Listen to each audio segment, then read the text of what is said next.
Okay, excellent. So I would encourage everyone to time yourselves. And without further ado, I invite first affirmative to begin the debate. Here.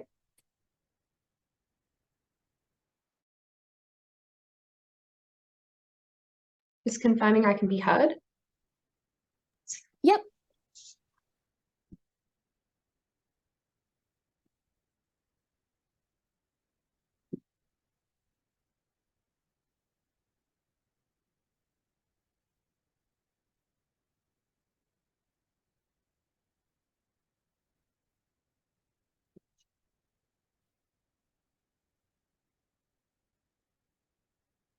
Okay.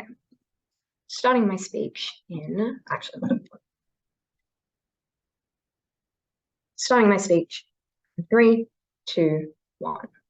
Potentially at the point you were appointed, it was a prestigious job to work here, but the context has changed to such an extreme where you are likely to feel a huge amount of anxiety existing in the current Hong Kong context. That is to say that independence movements have been cracked down upon, elections have been interfered with. As someone in an incredibly political and influential position, this puts your safety directly in the firing line, and that puts you and your family likely the most at risk. That is what you care about most as a foreign judge in this situation. That is what we stand by in this debate. Let's characterize what this judge looks like, and then I'm going to talk about how this is far worse for your safety and therefore why you should retire. And also, even if this wasn't, why you still don't get any sort of meaningful change in a legal sense due to the current climate.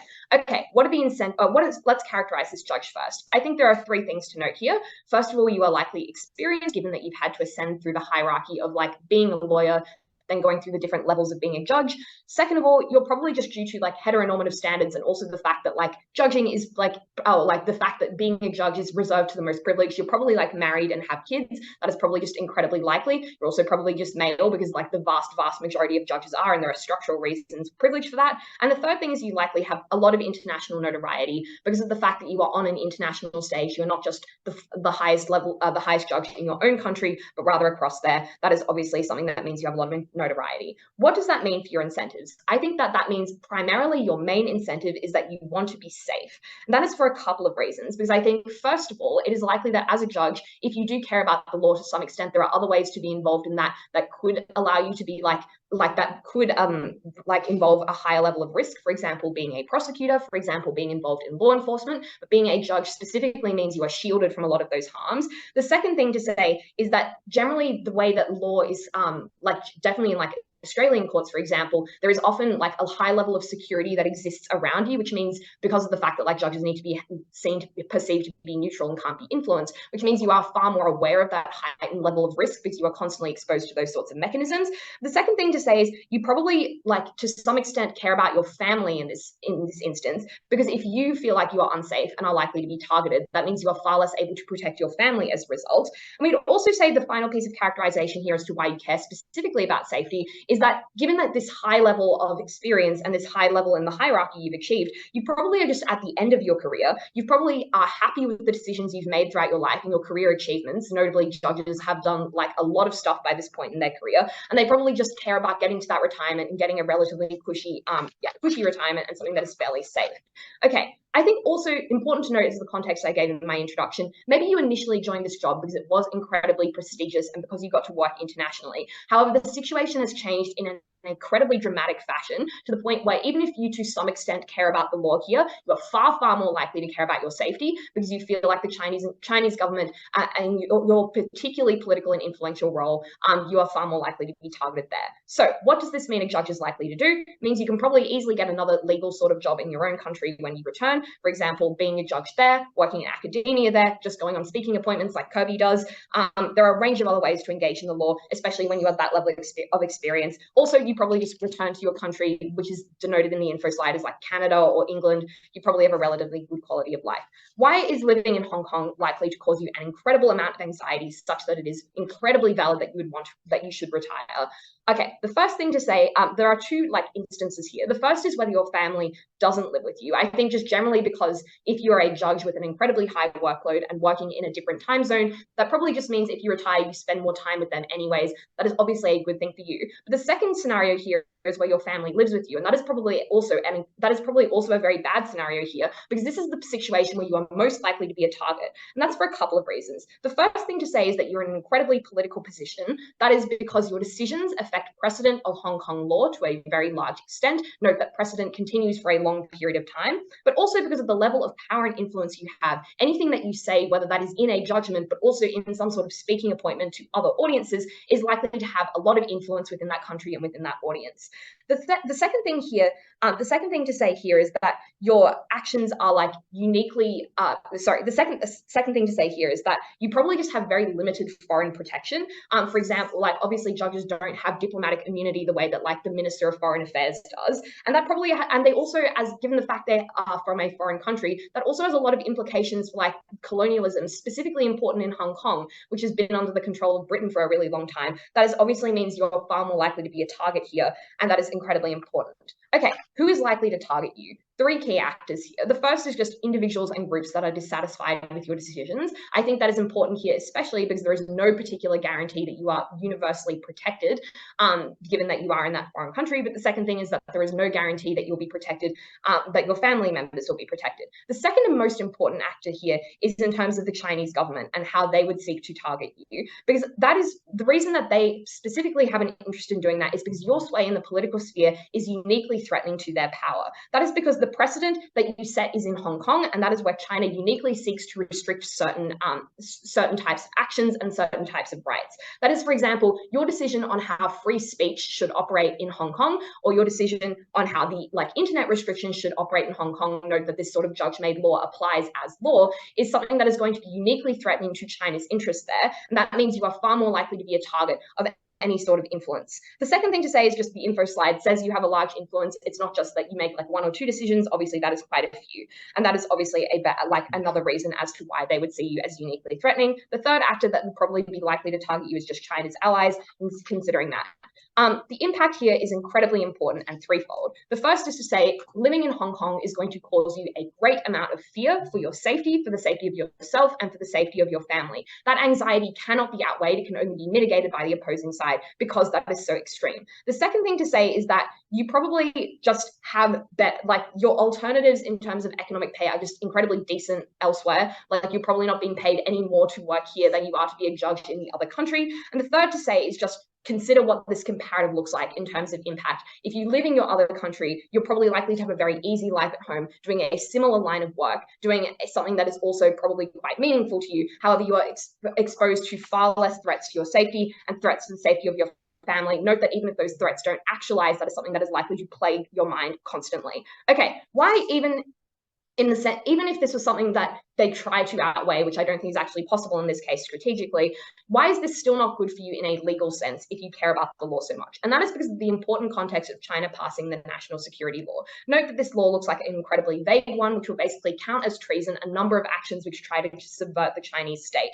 And it makes it far more easy for China to prosecute you or punish you for those sorts of things. How is this likely to be used, or how has this been used in the past? It's been used on Hong Kong protesters for independence, and that is because it is incredibly vaguely worded and can be used in any way. It is secondly used on people who aim to harm China, and thirdly, it's incredibly effective because of the fact it has been used on just a number of Chinese citizens and foreign nationals, and they have the incentives to use it liberally. And we can probably just see that in the info slide, for example, that judges have stepped down as a result of this, generally fearing their safety. Obviously, China doesn't really fear sanction in a sense because of their economy being huge and then being on the Security Council. So I think this means even if they don't target you, you have literally no power to overturn any decisions, because that means that even if it is currently rare in the status quo, the fact that this national security law has been passed means that China has an increasing interest in exerting more control in Hong Kong. That is example in the way they've cracked down on protests and on elections, and that is likely to increase in the future. Obviously, if you even if you care about the law, you have incredibly low influence over it. You care about your safety far more. Incredibly proud. I thank First Affirmative for that speech. I now invite First Negative to begin their team's case. Hear.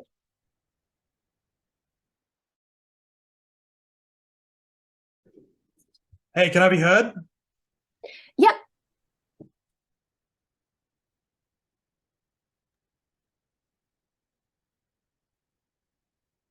I assume that's a yes. Oh, that was a yes. Sorry, I said yes, but maybe you didn't catch it. Oh, sorry, my computer was muted. Okay, I'm just going to organize my paper and I'll be ready with you in one moment.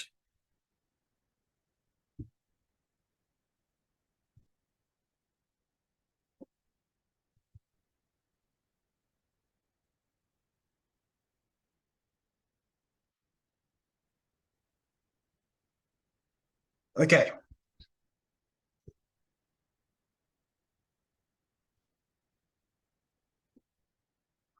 All right, I'm going to start in 3, 2, 1. Resigning would be bad for this judge, both personally and politically, and for this reason, they should not do so. The first thing I'll do in this speech is provide some setup on the general context of the debate and this actor. I'll then explain why this job is very good for this judge personally. Then I'll explain why any concerns they may have about the national security law are not that important. Firstly, onto the question of setup. In doing setup, let's just examine what the CFA is. The CFA is composed of a Chief Justice, 3 local judges, and then 30 foreign judges who kind of cycle in and fly in and out for cases a couple of times a year. This debate presumes you are one of those foreign judges, which means you come from the UK, New Zealand, Canada, Australia, and you're at the top of the profession. You're among the best of the best. Because this actor is kind of imprecisely defined, like we don't know what country they're from or who exactly they are, we can now assume the debate is about the general preference. We default to the debate about being the general preferences of this class of people. We're talking about a veteran judge from a Commonwealth country. We think on side negative, they care about 2 things. The first thing they care about is their own personal status, their personal welfare, and their kind of career. We think this is the most important thing that they care about. The second thing they care about might be some sense of politics, or these concerns are somewhat secondary. We will show it's not even clear that these judges are personally opposed to this law, but even if they do, even if they are genuinely opposed, they can do more work from within. So let's explain why this job is personally very good for these judges. So this argument is important, just to clarify, because this explains everything the act is requiring this actor to give up, everything they must sacrifice, all the benefits they are locked out of and regret no longer having access to. There are 5 things this judge loses out on. The first thing they lose out on is a very well-paid job. The CFA wants very good foreign judges, and they know they have to get them in and fly them and so on. So they offer quite large, very tax-advantaged salaries, which means that even though average judges are remunerated pretty well, this is quite a significant source of additional extra income we can use for conspicuous consumption, which is to say it's like an extra, several $100,000 per year for, on top of your pre-existing salary. The second observation we make here is that obviously it is quite a minimal job, which is to say you come in, you do a couple of cases, the actual workload itself is not that hard, you are prevented and kind of protected from having to do a lot of the boring admin stuff that other judge jobs require you to do. The third reason is that the work itself is really, really good and often the best work available. That's because the CFA has no original jurisdiction as the final court for the entirety of Hong Kong, and Hong Kong attracts a particular set of very interesting and complex cases. There are a couple of reasons for this. Firstly, Hong Kong is one of the largest commercial centers in the world, even continuing. That's because it's still the places where many firms from Asia and the West interact. It is also one of the largest port cities in the world, which is unchanged regardless of what you think the CCP is doing. Obviously, it is also the final court of appeal, the CFA, which means you're dealing with an incredibly complex and interesting set of problems. And this is where this material becomes quite important, because while this court operates under the common law system, it often involves, especially the final court, when a case is filtered up to the final court of appeals, the case is to do with contracts written in different jurisdictions and pose many interesting, novel legal problems. And you don't become a prestigious judge without being obsessed with the law and wanting to be on the cutting edge, wanting to find problems that are more novel and exciting for you to solve. This is an incredibly attractive part of the job a side affirmative would ask you to give up. The fourth reason as to why this judge is likely to care about this is because of the prestige of the court. Because this court is specifically selecting for the best of the best, because you can go to other judges and say that you have this particular job. They say this job has lost its prestige. We'll point to the fact that the info slide says the vast majority of judges have remained in this position since the passing of this law in 2020, has indicated that people still view this law as the best of the best. And we'll point to the fact that judges are often extremely status sensitive. They are literally called your honor, and the legal profession in general is an extremely highly competitive selection process where over decades you are selected for more and more prestigious jobs. It's entirely a status thing. We'd also point to the fact that many judges often come from a line of judges and they care very much about their family legacy. They may view this position as the accumulation of many decades of legal work and an important thing that they've won for themselves and for their family. The fifth reason as to why this is likely to be an important why this is likely that the actor is going to forego a lot of things is the actor has invested an enormous amount of time learning about the Hong Kong legal system and altering their schedule. They've had to alter their personal schedule. They may have had to conduct certain family arrangements with their family. They may have made additional friends while with other judges when they fly in and out of Hong Kong. All of these things become seriously disruptive. Like it's a serious life disruption they have to give up. All these things are things the affirmative want them to do. The final conclusion of this argument is this gives you a large set of reasons as to why the thing that judges have to get onto the alternative is a very big sacrifice, very high bar. And we point out that people tend to be quite self-interested. They tend to care about and regret the loss of direct impacts or direct benefits themselves, rather than like the chance of potentially altering some harm on others. I think side affirmative's move here is to try and claim your safety will be at risk. We'll have further responses to that down the bench, but we would just note because judges fly in and out, their families actually live in other countries. They do not live in Hong Kong. They are not a serious threat. So the second element of this speech is about what the concerns of the national security law might be. Let's deal with firstly what the security law is, just so we understand that and get some context. This law was passed in 2020. And it names kind of 4 crimes: secession, subversion, terrorism, and there's another one that I can't remember. And crucially, the people who are suspected of these crimes are surveilled and detained, or can be surveilled and detained. And if they are charged, they can be extradited to mainland China. Now, here's why. Now we know what this law is. This judge is not likely to particularly care about it. There are 5 reasons. The first is that this is actually very similar to many laws that pre-exist in the West. Like it's quite similar to the structure of the Patriot Act. It's quite similar to the structure of many UK and US laws that were passed post 9/11 and national security laws. The second thing is it's actually not clear that, and so importantly, like these judges probably already have a review. Like they had a problem with it, they would have resigned from the legal profession entirely, but they haven't. The second thing we point out is not clear you actually oppose this law. Like judges tend to be quite old, which means just statistically they tend to be more conservative. They also don't often see themselves as the victims of laws, so they don't conceptualize that, they don't think about, when they're thinking about a law, they don't think about the fact that they might be victimized. They just think about how they might benefit, and often they do benefit from national security laws. The third thing is obviously they have a bias toward believing that the governments are good and stable, institutions are important, which means they trust them more. They also have a bias towards believing that the judiciary is the best way to solve any of these problems, which is to say they believe that, if there's a problem with this law, correct application and correct judicial process will get this. But the final observation we make here is that they often subscribe to kind of Baroque legal theories about state power. Like, for example, there's a very powerful and prominent theory of the law, which is the unitary theory of the executive, and it suggests kind of that the state, it is entirely appropriate for the state to actually wield this much power and actually push this. Think of legal professors from Harvard like Adrian Vermeule and their explanation as to why the US government was entirely justified in Guantanamo Bay. We point to the fact that, it's not even clear the judge necessarily ideologically opposes the law. But even if you did care, let's assess the marginal difference here, because the marginal difference of resignation is small. There are a couple of reasons for this. One, you're doing it 2 years after the law was passed, which seems a little bit odd to everyone watching. 2, the message of protest has already been sent because three judges have already resigned. The 4th judge is not really increasing the marginal difference there. And then we'd also note the CCP can just do things like claim that they fired you or you're ill and you're just using this as an excuse, etc., etc. Compare that to the good you can do by staying inside. 1, the CFA strikes down legislation that contravenes common law positions in Hong Kong basic law.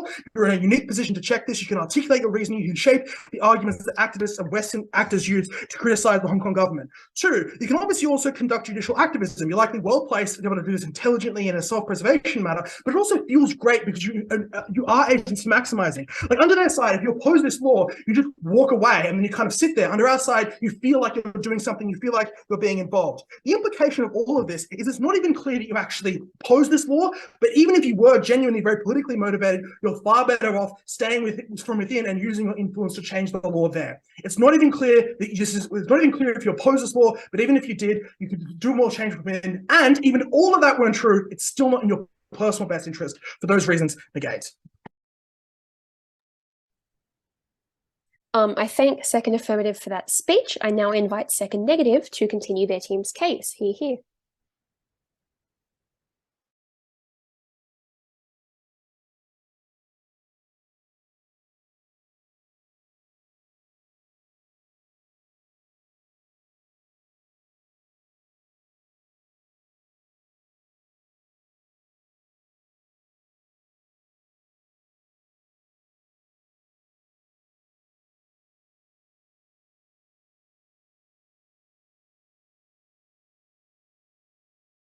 Hi, just checking that I'm audible. Yep.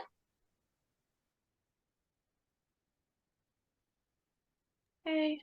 Oh, yes, I said yes. Yes. Yeah, sorry. I had the computer on mute. I'm sorry. Right.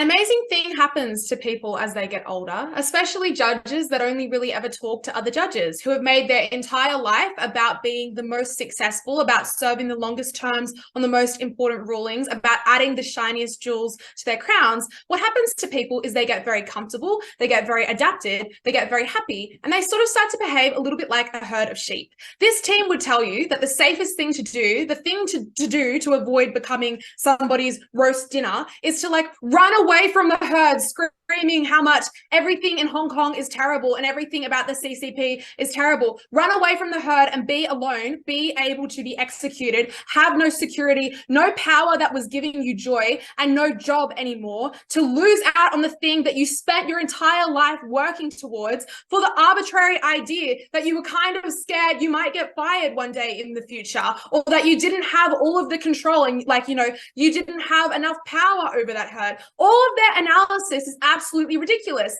This is not how humans think. This is not going to make you safe. This won't give you more personal benefits, and this won't allow you to have an impact on the legal world, which will be the 3 issues of my speech. Firstly, on the idea of safety. I have to do this first because I think it's the funniest. I'm really sorry. It just is very amusing to me, that way that this team has conceived of the debate. And I'm sorry, I hope that you guys can recase shift later because it's quite unfortunate. I think the line that we get is sort of like, oh no, I am a Supreme Court justice. I have seen a law come into advent, but I am the person who is responsible for helping to check that when it is used is like the right legal scenario. And like, I am a very incredibly important instrument to the functioning of Hong Kong. I'm very respected and incredibly important on this team of very international, hard to get, very high quality and well-paid judges. What if one day the law like grows and mutates and then I get arrested?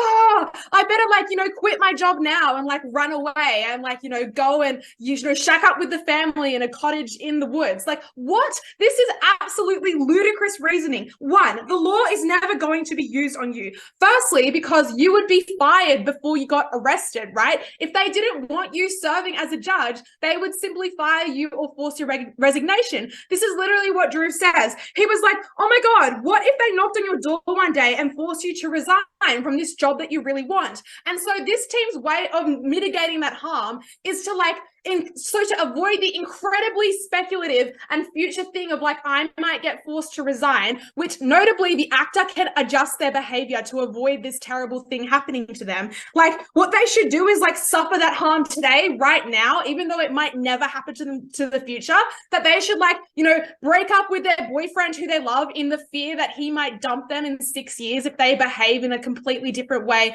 to the way that they are behaving right now. It is the weirdest mental calculus I've ever heard. The other things I tell you about safety is that you are privileged, male, experienced, notorious, and you have a family. You have the ability to retire and enjoy a cushy life.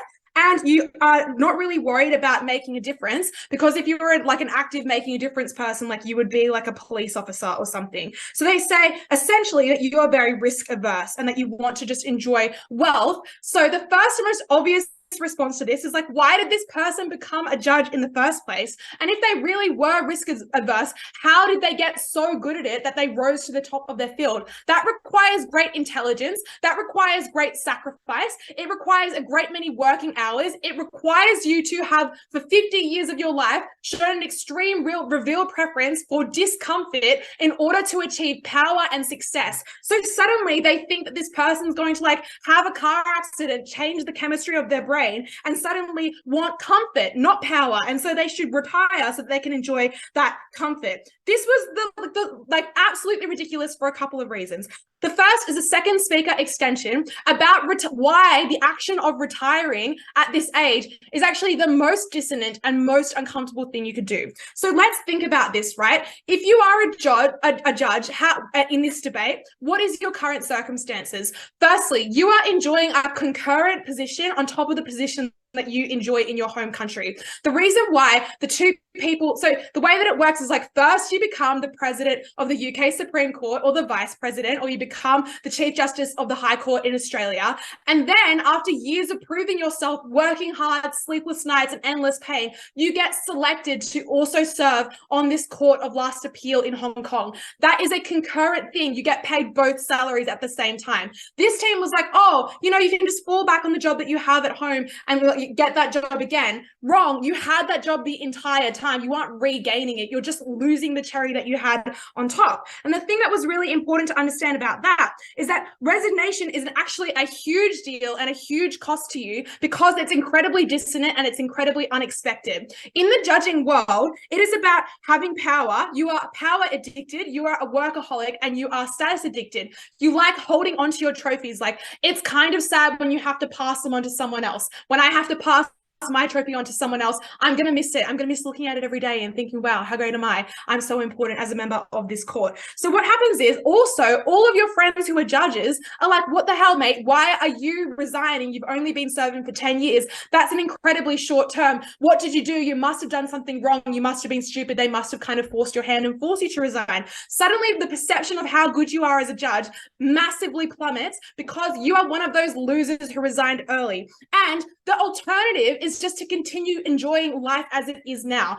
That was the team that said somebody who is a comfort seeker would like choose great change. No, comfort seekers like to stick with what they know. They stick with the workaholic status symbol lifestyle of being a judge that participates in landmark rulings, that helps to protect and support Hong Kong's like rule of law. That was what they knew. That's what they've woken up and done every day for 60 years. Resigning is incredibly uncomfortable. They would have to make a public statement about why they're doing this, and they would be widely speculated by the CCP to have done this as a statement against the CCP. Now they've left the herd, they've left their friends, they've left the bosom of the safety of the court and the protection of the Hong Kong police, and they're like running around out here in the cold on their own, not knowing what to do with their time, vulnerable to attacks, vulnerable to the feelings of anxiety that something bad might happen to them because they left stasis and they went into a state of change and flux. That caused you more anxiety, that caused you more mental health harms. And when Dhruv asked you, what's the point of having an extra $200,000?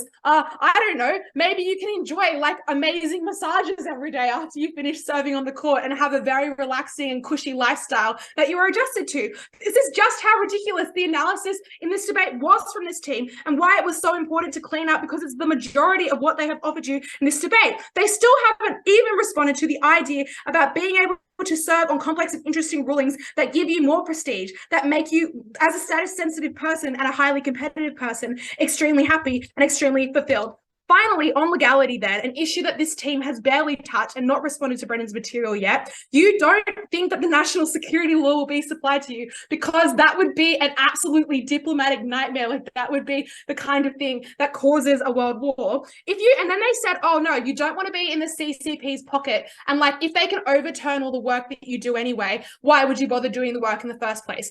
The point is that the vast majority of what this court does not get overturned. So if what you cared about was having power over the CCP, why would you give up the one position in Hong Kong that does have that power over the CCP? This was the autonomy maximizing decision. This was the way that you could care about the law.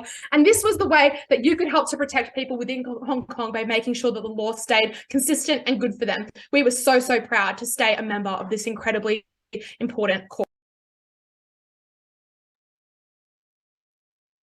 I thank the second negative for that speech. I now invite the third affirmative to conclude the substantive portion of their team's case. Hear, hear.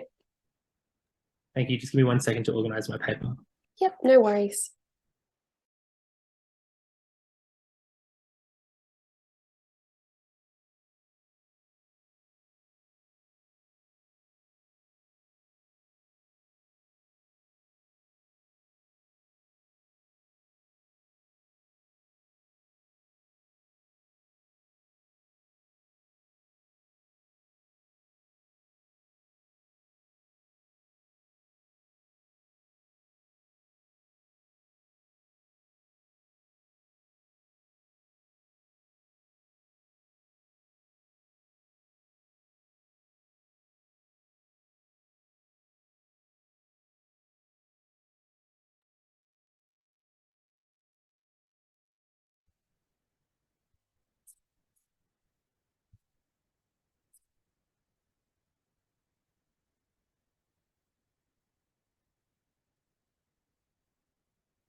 Starting my speech in 3, 2, 1.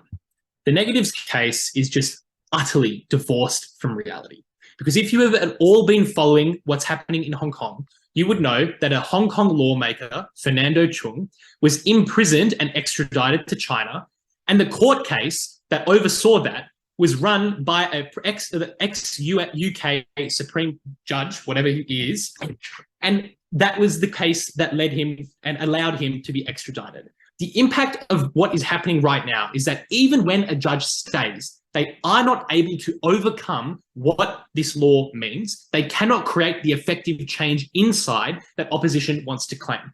But not only does that nuke any benefit that the opposition wants to claim, it also demonstrates the chief active harm in our case, which is that when these judges stay and they are forced to use the national security law in their rulings, it normalizes the law, because Western and foreign and independent judges are seen using that law in a neutral way that normalizes the law. Now, that does two things. Firstly, that obviously drastically harms everyone in Hong Kong because it makes it more likely that that law stays. It makes it harder to challenge that law as incidences where that law is being used grows. But the second thing is that it likely incites more violence and more protests from pro-democracy defenders in Hong Kong. Note that means two things. Firstly, the impact of that is that that just harms the average Hong Kong citizen, protester or not, because the Chinese officials that crack down on these protests are indiscriminate, brutal and violent. They will take their wrath out on anyone, regardless of whether you're in the wrong place at the wrong time. But secondly, it also actually increases the safety risk to the judges, another key tenet of our case, because if it is the case, as it is, that judges are seen to be supporting this law, using this law to justify the removal of lawmakers that are democratically elected by the Hong Kong people, obviously the pro-democracy fighters in Hong Kong will just hate those judges. They will start to plot ways that they can, impinge their safety. The second thing to note, though, in the way that their case is divorced from reality, is that literally ex-judges like Lady Hale and Lord Hodge have left and re-attained jobs back home. Obviously, that nukes all of their bullshit claims about there being a loss of prestige and people wondering, why aren't you still there trying to fight and make a difference? Panel, there is nothing in their case that you ought to believe. Three themes in this debate. Firstly, is there even a personal loss? And what does that mean against the personal gain? Secondly, do these judges care about the law? Because somehow that was an argument Brendan thought he could try and make.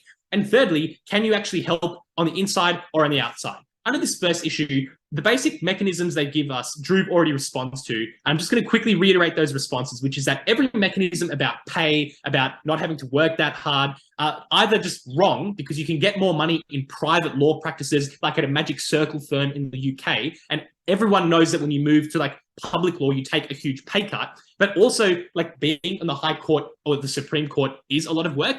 You have to write judgments. As opposition claims, judges care about their reputation and how they are perceived. They obviously put a lot of work into these judgments anyway. Next, they tell us that it's interesting work, obviously symmetric. Corporations exist in Britain, interesting work there. I want to now spend some time on this prestige argument. Not only in my introduction do I factually show you that that is just incorrect, it also just doesn't logically make sense, because as Leah concedes, you maintain your old position, you then take an extra position, kind of like a posting, and then just come back to your old position anyway. There is no loss of prestige if you come back a little bit earlier, especially because most Western media understands and portrays, and all judges would understand, that these laws are obviously insane and harsh. No one is going to blame you for leaving. That has not happened in the past. Finally, the sunk cost of education point, Dhruv already responded to. Note that at the moment, judges might go and work in Hong Kong, maybe because they feel a sense of obligation to the law, or because their countries have asked them in order to foster good relations. But the introduction of this security law is the tipping point, because it perverts the justice system, and as I'll prove later, and makes them concerned about their safety. That brings me to my second response in this theme, which is to weigh all of their losses, which I've just shown aren't even real losses, against the safety point. Their response to the safety argument is twofold. Firstly, they say judges fly in and out, and then secondly, they say that, these laws won't be used on you. Obviously, you still have to travel from the airport to the court. You sit in the court for weeks at a time, deliberating. You're staying at a hotel, presumably during that time. There is ample room for someone to lodge an attack against you if that is what is going to happen. And as I proved in my introduction, that is likely to be the case the more these laws are used and people begin to resent foreign judges. But secondly, about being fired, it is obviously worse to be fired than it is to just resign. So unclear how that argument made sense. On to the second theme then. Do they care about the security law? A truly bizarre argument that probably made sense for Leah to drop. Firstly, Brendan tells us that it is unlikely that they will care because you are old or you are just unaffected by the laws. Note that this law is not symmetric to Western laws. This law means that if you graffiti a train, you are labelled as a terrorist, extradited to China, and spend your life in prison. That literally perverts every aspect of the common law justice system that these justices care about. There is no fair trial, the scale of punishment does not fit the crime, and it also subverts the sovereignty of Hong Kong and the judiciary there.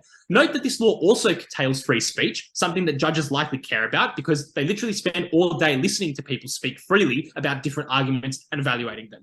Note that this accrues even if a judge doesn't handle a case directly, but as I explained in my introduction, often they have to because these cases will eventually be appealed, and at that point, judges can't do anything because this was a law passed in Parliament by, maybe with some influence by China, but literally in agreement with the Constitution or whatever other sorts of law, governing thing that they have in Hong Kong. Clearly, they cannot do anything to subvert it. They have not subverted it in 3 years. They are not going to do so now. But even if they did find a magical way to subvert it, China will just obviously overthrow this rule because they care about controlling Hong Kong. Next, they tell us that you probably don't care enough to leave. And for that, they give us reasons like, oh, it's too late to protest. The protest has already been done. And the CCP will claim you got fired.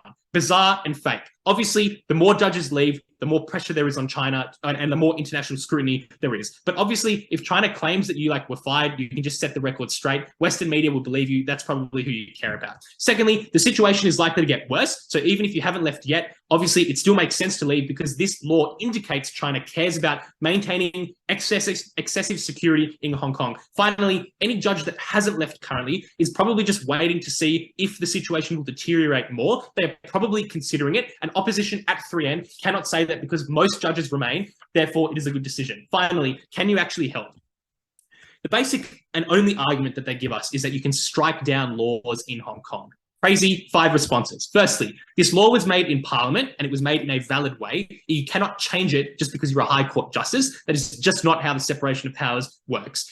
And also, this law is written extremely clearly. If you graffiti a train, you are a terrorist, you spend life in prison. There is no scope to interpret in the way that other laws might be. But as I said before, even if you did challenge this law, it's likely that China would just overrule you. Again, as I mentioned before, this law has not been overruled in 3 years. You're not going to be able to do anything now. You ought leave. Second response, though, is that actually you have to apply it, as I mentioned in my introduction. That means not only are you not striking down a law, you're actually standing by a law that you hate. That is bad for the judge's own sense of morality, probably bad for your reputation back home because judges think, oh, well, that's such a bad thing for you to do. It means you're probably nuking your career and actually worsens anything that they claim. Third response, though, your terms on this court in Hong Kong are small. They're only 3 years. You probably can't change that much in that time. Finally, most of the good developments to be made in Hong Kong have been done in the past. This is not a regret debate, and all of those stand. That is to say, the work of foreign judges is probably actually done in Hong Kong. You do not need to stay. Final response there, though, is just consider the scale here and consider all of our active harms. At the end of this speech, we've proved to you that the safety of a judge worsens, that you have to stand by laws that you personally disagree with, and that there are a series of harms that arise from that. Proud to propose. I thank third affirmative for that speech. I now invite third negative to conclude the substantive portion of the debate. Hear, hear.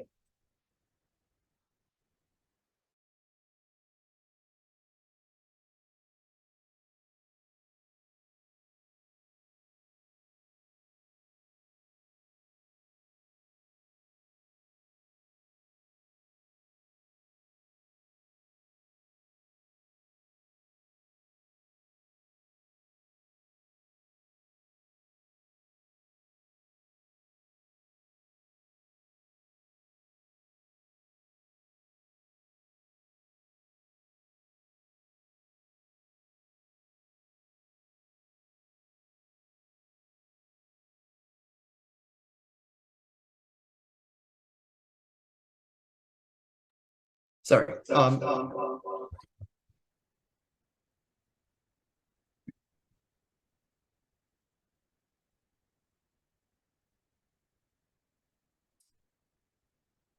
Sorry, can I be heard now? I think we're having some tech issues there.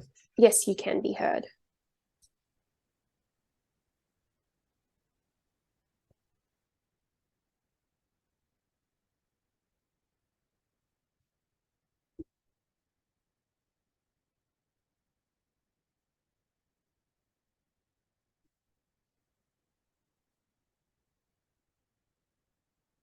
Okay.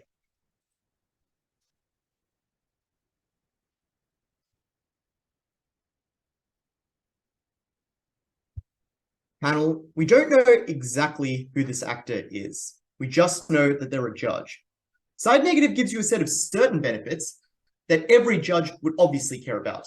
Things like money, things like status, things that affect their everyday life that anyone can relate to. Side affirmative to win requires you to believe that this judge happens to care about nebulous harms like complicity. They require you to believe that you're one of the few people who would care about them, noting that of the class of people in this debate, the 30 potential foreign judges, clearly 27 of them do not care, which is why they have not resigned, which is why they've stayed behind. So that is why side negative must win the debate. And what I'm going to do in this speech is just go through each of the individual ways that side affirmative lose. Let's start with the issue of safety. The first way they lose the debate.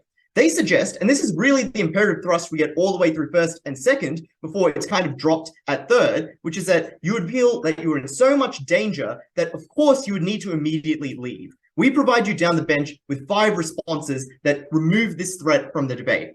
Firstly, we point out that generally, Hong Kong just has a lower rate of crime, even during the protests, than most Western countries do. So the idea that you would feel that Hong Kong was a threat to your safety is strange. Secondly, we point out that your family is likely to live at home because you only fly in particular cases. That's how this works. You're probably still on the Supreme Court or High Court of another country's court, which is where your family lives. Thirdly, we point out that the police and the CCP in general would have very strong incentives to keep you safe and to provide you with necessary protection, i.e. they're paying you a lot of money to do this job, they've gone to a lot of trouble to convince you to come over. It'd be very weird for them to then allow violence to occur to you such that you are unable to continue doing that job. But fourthly, we point out that the protests in Hong Kong have largely been non-violent, that in fact the protesters have gone to great lengths to avoid violence, which makes it very unlikely that they would want to harm you. What reasons do they give in response? They say, well, people might be mad, but people could be mad about your judgments in any country. They give no reasoning as to why that's more likely to lead to problems. We suggest that judges in other countries are often attacked, like it's happened in the US to Supreme Court justices, weigh this to see if this is actually any real danger. Secondly, they say the CCP might get upset with you, but we provide a number of responses. One, obviously they could just fire you or overturn your decision. What reason is there for them to go and harm you? Secondly, we point out that it would create a very large diplomatic incident if they're going to do anything to you, which is why they're very unlikely to do so. But finally, and really crucially, because this flips the entire safety argument and loses them the debate, is we point out that where is the CCP more likely to be mad at you? In the world in which you continue to do your job, or the world in which you publicly declare that the CCP is bad, that you're quitting your job because you disagree with the CCP and make a big show of trying to generate as much media attention against the CCP as possible. Surely that is the world in which you are arrested, or that is the world in which the CCP finds a way to crack down on you. So if you cared about safety and the safety of your family, obviously the side that wanted you to actively go out and piss off one of the world's most powerful governments had to lose it. That is the first way this team must lose the debate, because safety, their imperative thrust, is far worse for them. But secondly, let's talk about whether you even consider that this law is bad, because this is what they rely on for the remainder of their impacts in the debate. We give you a set of reasons as to why you would not believe this. One, that this is analogous to many Western laws that we know you must be okay with, because you didn't resign when the Patriot Act came into effect. You didn't resign when the Commonwealth Terrorist Prevention Act came into effect, which suggests that you don't have anything against this law. We get a series of new arguments from Third Affirmative claiming that this law consists of additional things like banning free speech or like punishing graffiti with extradition. One, way too late for this material to come out. Two, assertive, no structural reasoning as to why this is likely in the composition of this law. And three, like even if that was the case, unresponsive to the remainder of the arguments that we give you. We point out additionally that the second response here is to just say, well, you must hate China, so you'd be positioned to dislike this law even if the contents were benign. We point out that if you hated China and the CCP, you would never have taken a job in China to begin with, or in Hong Kong to begin with. Obviously, you are not xenophobic. You have a real preference to indicate that is not the case. Weigh that against the 4 reasons we give you in response. That this is analogous to Western laws, that your perception is that you are likely to be pro-anti-terror laws because you're probably conservative, their own characterization, and that you probably see yourself as a beneficiary, not a victim of those laws. Thirdly, that even if it's imperfect, you believe in the judicial system and believe that judges are a sufficient check and balance on the law. Fourthly, that you likely to believe legal theories like legal positivism or the unitary theory of the executive that say these laws are good and legitimate. And so the impact of this is if you believe that this law is good, which we give you reasons to believe, and they fail to respond adequately to, then there would be no possible reason for you to resign, because the safety issue is far better on our side, and you have no reason to care about the law. But let's assume and be incredibly charitable that you did care about the law, something they failed to prove. Why does that still not allow them to win the debate? Because we explained that your resignation would do nothing to help, right? You're resigning 2 years after the law came to effect, so no one's going to be reporting on this. Secondly, you're the fourth judge to do so, so it's not a big news story anymore. Like, it's not a large number of judges resigning, it's a singular judge, and it's happening much later, and it's just one, which means you get no attention, and that suggests, for example, that you'd have to do a lot of work in order to make it a big story, which is exactly why the safety argument then comes back into the rear. You're likely to piss the CCP off very actively because of the lengths you'd have to go to make this a news cycle. But additionally, we say the CCP could obviously just suggest that you're incompetent, they fired you, and now you're making it about the national security law. They say the Western media would be inclined to believe you. Yeah, the problem is that media in Hong Kong and media in China would not believe you. And notably, if you're trying to influence the CCP, you need to do so for the domestic audience, not an international audience who has no capacity to pressure the CCP. Compare that to the material we give you that receives insufficient response. That is to say that this would allow you to set precedents in those courts, to work on the inside, to write dissenting judgments, and to engage in judicial activism. They say, well, you'd have to be complicit and sentence people to unfair judgments. We explain, no, you could just not do those things. You could write the dissenting judgments that could be used as precedent in future cases, that could give ammunition to the protesters to argue against this law if you believe it was so bad in any of those instances. And we give you weighing to explain why you would prefer as the actor this to their solution, right? Because it's active. It makes you feel like you're doing something to stop the CCP instead of their claim, which is just you run away. Because you believe that you're a very good judge and you could persuade the other judges and that you could change the law because you believe in yourself, because you're like very likely as an actor who is at the top of their profession to believe those things, which is the third way that this team must lose the debate. But the final way this team loses the debate, for the fourth time I would note, is their inability to weigh any of this material, even if you believe none of the arguments I've just told you, against the huge set of benefits that we stack up for you. The fact that this is just a huge amount of money, their only response is to say, well, who cares, you're already rich. Well, because like your family's probably used to the lifestyle, right? It'd be very hard to explain to your wife and your kids why they have to move from like private school to public school or something because you suddenly lost 300 grand a year of additional income. They rely on the idea that you could just get a better job somewhere else. If a better job existed, you'd be working there. Clearly, the revealed preference of the actor indicates this is the best job they can get. We point out that this work is pretty easy because they only do a few cases and you fly in while you do another job. They suggest, well, that's a lot of work, etc. Again, revealed preference to do this work. You clearly do care about it and enjoy those aspects of the job. We point out a whole bunch of ways that this increases your status because it's very prestigious. Their only response is to assert that no one cares about the job anymore. Clearly, 27 out of 30 judges do. We give you a ton of reasoning as to why you're very status sensitive and why you do care about it. We point out a set of reasons why this is likely to be the best work because Hong Kong is a commercial hub that gets the best types of litigation and you're at the highest level of that court. They give you no response except say that sounds hard, but clearly you don't want to retire, which is their alternative, because otherwise you would have just done so. Clearly you have a real preference to want to work. Finally, we explain that you've sunk huge amounts of time and money into working here, that you wouldn't want all your other judges to hate you because they think they're a sellout because you're resigning and they're not. Just why, for the fourth time, side negative must win this debate and we must win it clearly. I thank third negative for that speech. I now invite the neg reply speaker to begin the reply portion of the debate. Hear, hear.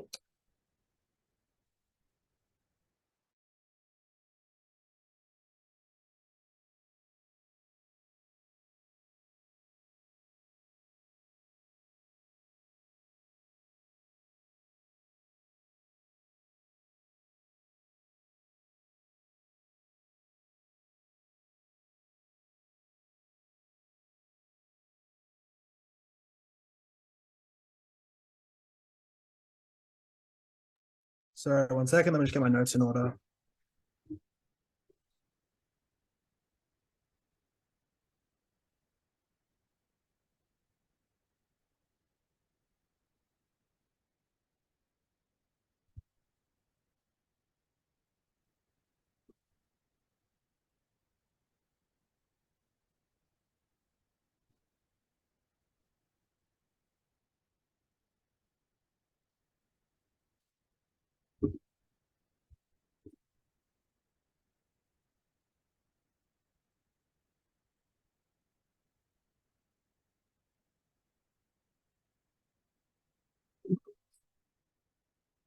Okay. Oh, shoot, I'm sorry.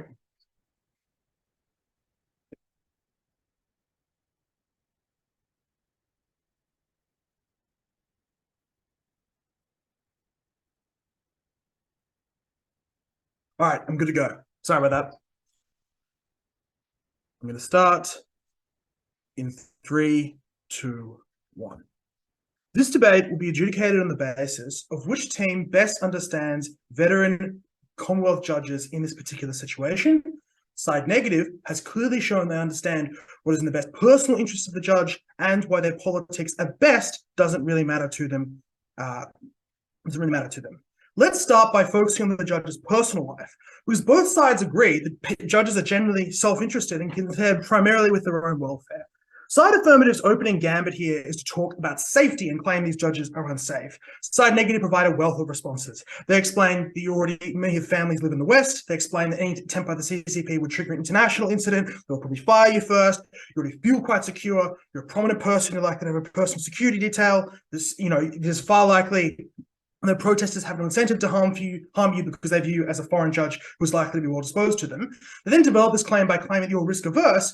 We would point out that's actually a debate losing concession from this affirmative, because risk averse people tend to do what other people around them who are most similar to them also do, which, given the majority of judges in this circumstance have stayed in the job, is suggestive that they would stay. The counter assertion is the fresh substantive you hear at third affirmative about how this will definitely get worse. We would point to the fact the info slide suggests the majority of judges don't believe that's the case, so they keep these jobs. But secondly, we point out at third negative the CCP already has control of the situation. There's no need to show extra force. They already control everything in Hong Kong already. Their own material suggests that, so it seems unlikely the CCP would trigger a tremendous diplomatic incident in the future. They then tell you just like the money. We explain it first affirmative to response. This is tax advantage money that is very cool to have because it provides your family with an extra source of income. We then say, well, you can get a job in the West, which provides more money, which is mitigatory at best, and misses the fact that foreign judges, which is the analysis given at first negative, which is that foreign judges have a fair bit of bargaining power compared to the CFA. CFA wants foreign judges and pays the premium for them. They then tell you like travel, they dislike travel and culture. These are reasons you'd never take the job in the first place. They also then say that, well, you'd hate the job. Side negative, however, identifies a set of reasons as to, and it kind of more compellingly characterizes the actor as often a workaholic for whom their work is the primary source of meaning. It's the thing they've dedicated the most to. If that weren't true, they could have become a successful lawyer and not done the extra work required to become a successful job. The counter assertion is that, this would intensify the amount of work you had. We explain, however, again, the bargaining power of the CFA compared to these judges means you're given the best gigs and you're insulated from doing boring administrative work. Clearly then, a majority of these judges, as it's suggested by the info slide, like this job, and as both sides agree, people are self-interested and care about maximizing their own safety. It seems quite clear then that on this balance of weighing, side affirmative have already won. However, let's move on to politics, because in order for side negative to get any ground in this debate at all, they have to show you this judge actually is opposed to the law, which incredibly they failed to do. They failed to respond, for example, for negative material about how judges might subscribe to legal theories that posit that it is entirely appropriate for the state to be very strong. They failed to respond to the idea that national security laws in the West that are quite similar have already been passed. They counter-assert some kind of probably extreme examples at third half. We respond at third neg and explain why those examples aren't very likely. We also explain other reasons for receiving no response, like judges are old, more likely to be conservative, more biased toward believing the governments are good, more biased towards believing the judiciary is good.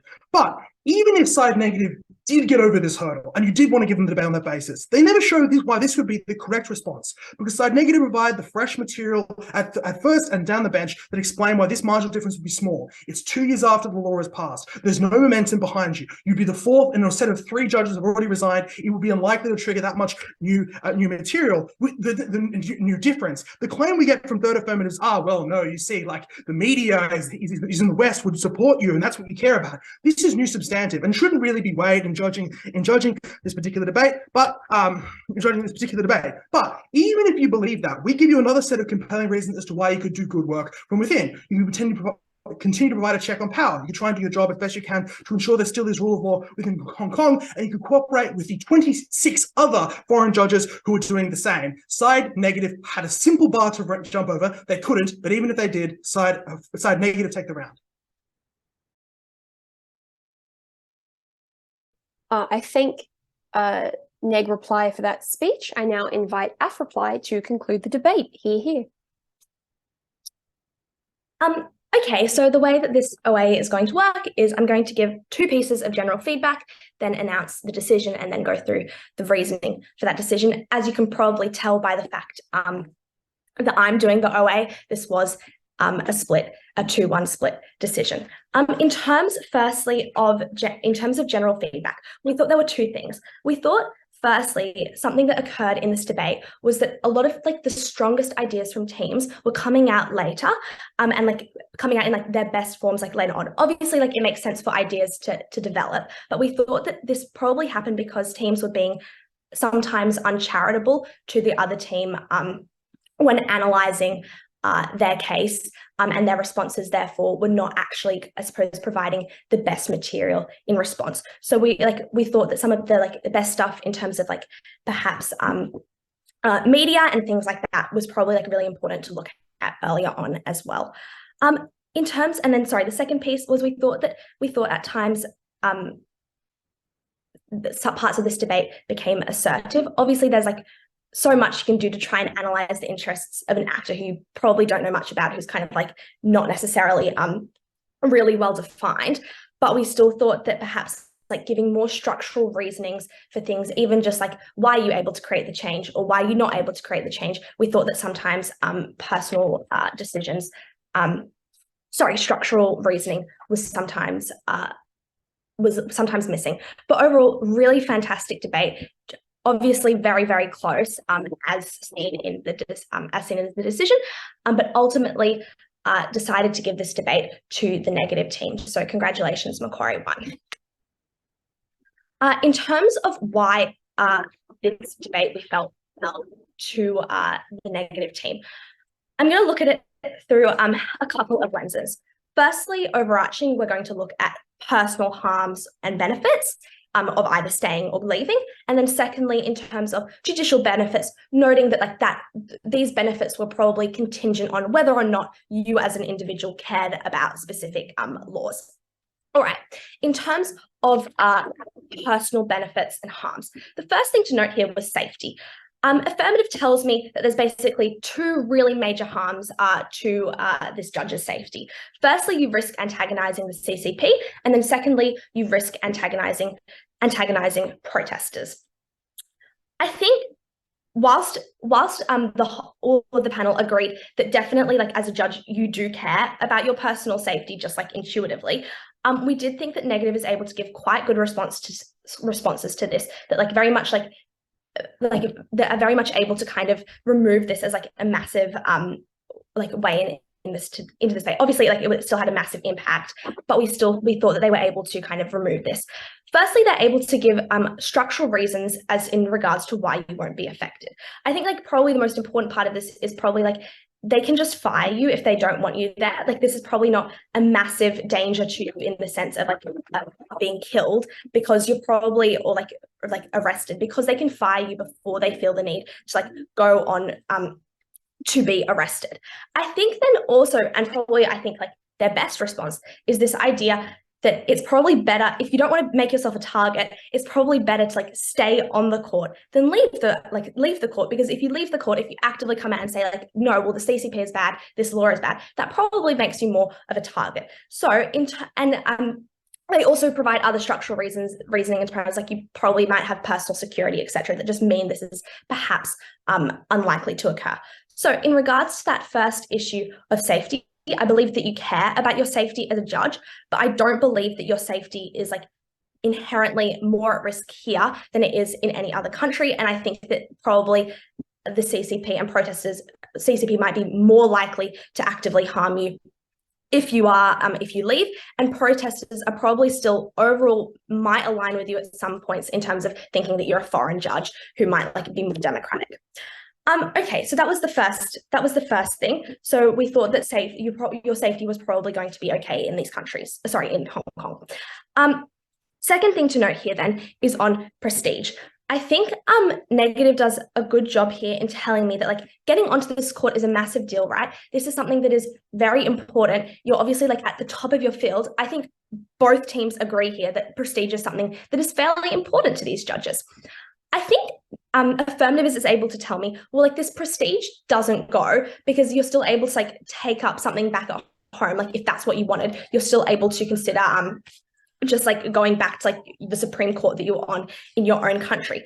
But I think to the extent that you like firstly accepted this position on the court, but not only accepted the position, but then like have probably like done cases that are like really quite important. This probably like did look a bit like a hit to your prestige.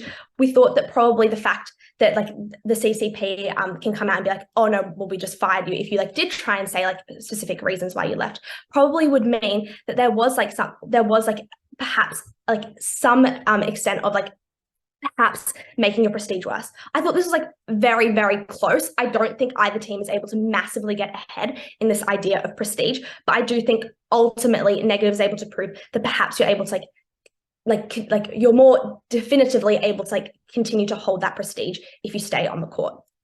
All right, then the third thing here is in terms of money. I know this probably like was less important in this debate and like was not a massive deal into like obviously safety and prestige were probably like just more impactful for this actor overall. But I do think affirmative is still able to prove to me some benefits in terms of money. I think they tell me that like, well, you probably like, you know, already you take a pay cut to be a judge as opposed to like being in like a magic circle firm, and that this gives you more, right? You probably have become accustomed to the lifestyle that this gives you. That was really important. I think affirmative is quite right to point out, well, you probably like would have just gone to a magic circle firm if you cared about this money, like if you cared so much about this money anyway. So I think this definitely mitigates this as like a massive interest for the actor to have, but I am still slightly convinced that, well, like obviously you just are getting more money, and therefore that was probably overall like a benefit to this actor, even if it was something that was not as important. I think the final thing to note here is just in terms of like, I've already dealt with like, sorry, the final thing to note here is like, what happens if you leave in terms of personal? Because I think affirmative provides like two things you can do. Either you can go back and be a judge, like just in your own system of law, or like just continue doing your job in your own system of law, or you can retire. I think I've already dealt with that first issue in terms of like what happens to your prestige if you just like stay there. But in terms of like what this looks like retiring, I think negative, it's able to do a really good job here in telling me why retiring was probably just like a bad decision for you, specifically if you are someone who genuinely really does care about money, really does care about prestige, someone who like perhaps has like judges when they like retire, that probably was like not always going to be a good thing for them. I think that they're also able to prove to me, therefore, that retiring was probably not the best option for this judge. And so therefore, at the end of this idea of like what happens, and I think they're able to do that because of their characterization that both teams tell me, which is probably like, you did really care about your job. To be able to get to a position of a judge, you're someone who did care about your work. You're someone who did care about like your position, because obviously you have to be very ambitious to be able to get here anyway, right? And so I think on that as well, especially if you then retire, that was also probably going to be personally bad for you. So I think at this point, negative is able to tell me quite clearly why there are probably personal benefits to stay in this position, and they are able to mitigate quite well in terms of anything in terms of like prestige, and also like any safety issues are probably just like not that big for you. You're probably able to be okay in Hong Kong. Then the second part of this debate took place in terms of like what this looks like in the judicial system, in terms of like what happens in your interests in your role as a judge. I think there are a couple of questions to consider here. Firstly, I think the first question I think you have to consider is, do you have the power to change these laws? I'm so sorry if you hear my dogs. Do you have the power to change these laws? Okay, negative is able to tell me, well, basically you are able to have like some degree of control here, because like obviously you're like part of the judiciary. That was like important. Not all of these laws are overturned. I think this is where probably affirmative does like a lot of their really like good work in telling me, well, no, because you're probably in the pocket of the CCP. You probably just like don't have that much you probably just like don't have any power in terms of like if you do something wrong. Sorry, if you do a decision that's against the CCP, that decision will just be overturned, or otherwise you just have to do a decision that is in that is in line with the CCP's aims in Hong Kong. I think here, I believe though, I agree with all of that, but I think negative is able to tell me, well, if you still care about change, it's probably easier to do this change inside. I think affirmative response will no, because it provides more scrutiny to these laws and to Hong Kong if judges continue to resign.